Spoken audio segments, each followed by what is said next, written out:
اس کی وجہ کیا ہے؟ دلیل توجہ کریے گا کیوں غدیر کو بنایا جاتا ہے۔ اصل میں غدیر کے اندر مرجعیت بیان ہوئی ہے۔ جو غدیر کو منائے گا وہ در حقیقت کیا بتا رہا ہے کہ میں نے مکتب جعفر صادق سے لینا ہے۔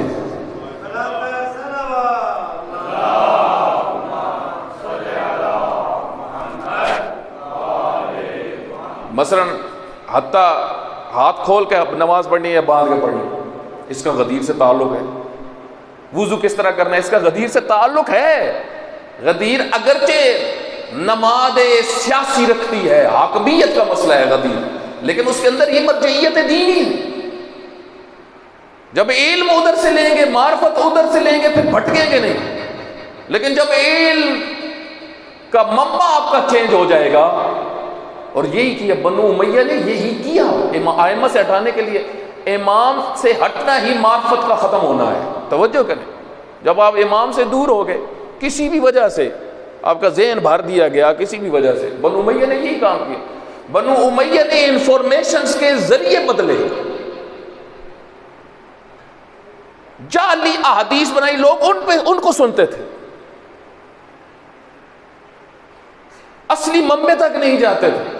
لیکن جو آپ دیکھیں جو معرفت امام رکھنے والے تھے، وہ جا کے ائمہ سے ایک ایک حدیث پوچھتی تھی۔ یہ حدیث بھی جو میں نے آپ کی خدمت میں عرض کی، من مات ولم یعرف امام زمانے، ایک شخص شیعہ 11ویں امام کے پاس آیا، اس نے یہ حدیث امام کے سامنے رکھی، توجہ کریے، اس نے کہا مولا یہ حدیث ہم نے سنی کہ من مات ولم یعرف امام زمانے مات میتۃ جاہلیہ، جو وقت کے امام کی معرفت نہ رکھتا ہو وہ جہالت کی موت مرتا ہے۔ یہ جہالت کے یعنی ایسا ہی ہے جیسے وہ ابھی اسلام میں آیا ہی نہیں ہے، توجہ کریں، یہ چھوٹا مسئلہ نہیں ہے، جیسے وہ اسلام میں آیا ہی نہیں، جہالت میں مر گیا۔ اور جب زندگی جہالت والی ہوتی ہے تو موت بھی جہالت والی ہوتی ہے، پھر اٹھتا بھی انسان جاہل ہے۔ جو جیتا عالم ہے وہ مرتا بھی عالم ہے، جو مرتا عالم ہے وہ محشر والے دن یہ جو کہا جائے گا فلاں فقیہ ہو کے اٹھے گا۔ وہ کون اٹھے گا فقیہ؟ جو دنیا میں فقیہ تھا، جو ادھر اندھا ہے وہ ادھر بھی اندھا ہے۔ وہ جو ادھر اندھا ہے وہ کس چیز سے اندھا ہے؟ جس کو پتہ نہیں میں نے انفارمیشن کہاں سے، میں نے علم کہاں سے لے لیا، میں نے دین کہاں سے سیکھنا ہے۔ تو اس وجہ سے بنو امیہ نے کیا کیا؟ حدیث جعلی بنانا شروع کیا۔ اب لوگ عموماً وہی سن کے اسی پہ عمل کر رہے تھے۔ کون ہے جو تحقیق کرتا ہے، جا کے پوچھے کہ امام یہ حدیث درست ہے یا نہیں؟ تو جائے گئے، جب امام نے تائید کی، امام نے فرمایا بالکل ایسا۔ اب چھٹے امام کے پاس ایک شیعہ آیا، اس نے کہا بولا ساڑھے علاقے ایک حدیث بڑی مشہور ہوئی ہے، لوگ بڑی پڑھتے ہیں۔ حضرت نے فرمایا کون سی حدیث؟ کہا جی وہ کہتے ہیں کہ ہماری ولایت کو مانو پھر جو مرضی کرو۔ حضرت نے فرمایا کیا جو مرضی کرو؟ کہا جی اس نے آگے وہ یہ بھی کہتے ہیں کہ یہ میں واضح آپ کو اس شخص کے جملے بتا رہا ہوں جو اس نے امام صادق کے سامنے گئے۔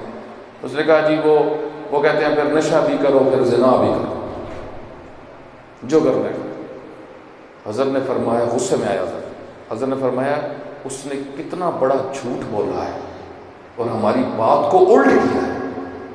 بالکل میں نے یہ کہا ہے کہ ہماری ولایت کا اقرار کرو، پھر جو کرو گے وہ اللہ قبول کرے گا۔ یعنی کیا؟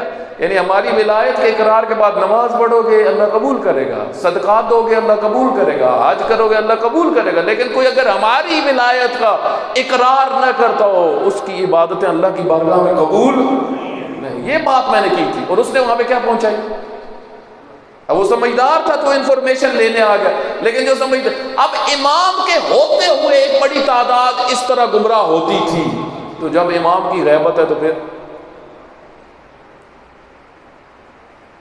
اب آگے آپ دیکھیں جو منبع، اب مجتہد مراجع لازم بات ہے ان کے پاس علم ہے، جو حدیث کو پڑھتے ان کی تو ویسے ہی ان کو بنیاد سے ان کی مخالفت مانتے ہی نہیں۔